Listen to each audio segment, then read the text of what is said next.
Now moving on to the inner part of the bacteria, that is cytoplasmic membrane. It's a unit membrane. It is made up of lipopolysaccharides. Invasion of the cytoplasm inside the cytoplasm is called as mesosomes. Mesosomes contains respiratory enzymes. They are considered as lungs of bacteria. Now it helps in the binary fission of bacteria, and it controls inorganic, and it controls the inflow and outflow of the bacterial cell. Now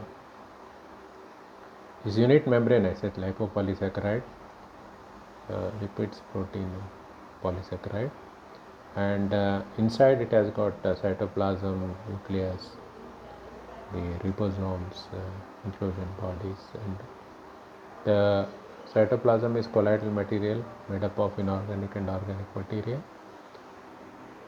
Now ribosomes are small granular structures. It's made up of 17 S units. It's divided into two units. One is 50 S units and another is 30 units, and when it gets integrated with messenger RNA, and they are the factories where proteins are synthesized. Ribosomes are protein synthesis. Mesosomes are the respiratory enzymes. Cytoplasm controls the inflow and outflow of inorganic and organic. So inclusion bodies, there are inclusion bodies made up of proteins, carbohydrates, and lipids. Inclusion bodies are storage organs. There is a special inclusion body called as metachromatic granules, polymerized metaphosphate volatile granules, Babes-Sarnes granules. Itself in the identification of bacteria. They are situated at the poles in an organism called Corynebacterium diphtheriae. Special stain is used to stain these metachromatic granules. It's called Albert stain, Neisser stain, and Ponder stain. And these are storage organs.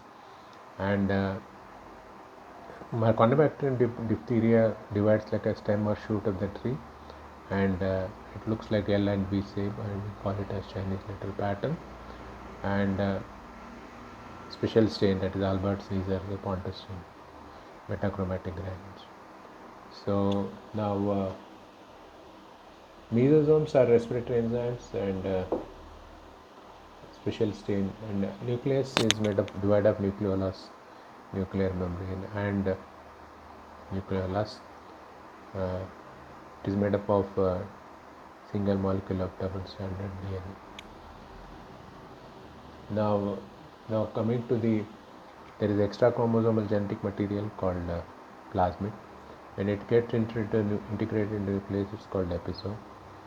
So when you are asked question what is plasmid, it's an extra chromosomal genetic material present in the cytoplasm of bacteria, not essential for survival of bacteria, gives additional properties of drug resistance and toxicity, transferred from one bacteria to another bacteria by transduction by vector-bacteriophage or conjugation by sex phyli, which is conjugation tube is formed by sex phyli. That gives additional properties of drug resistance and toxicity. We'll talk about plasmid in detail about when we talk about drug resistance of various metabolic agents. Now moving on to the outer part, that is there are three things: capsule, spore, fimbria, flagella, all those things in the next video.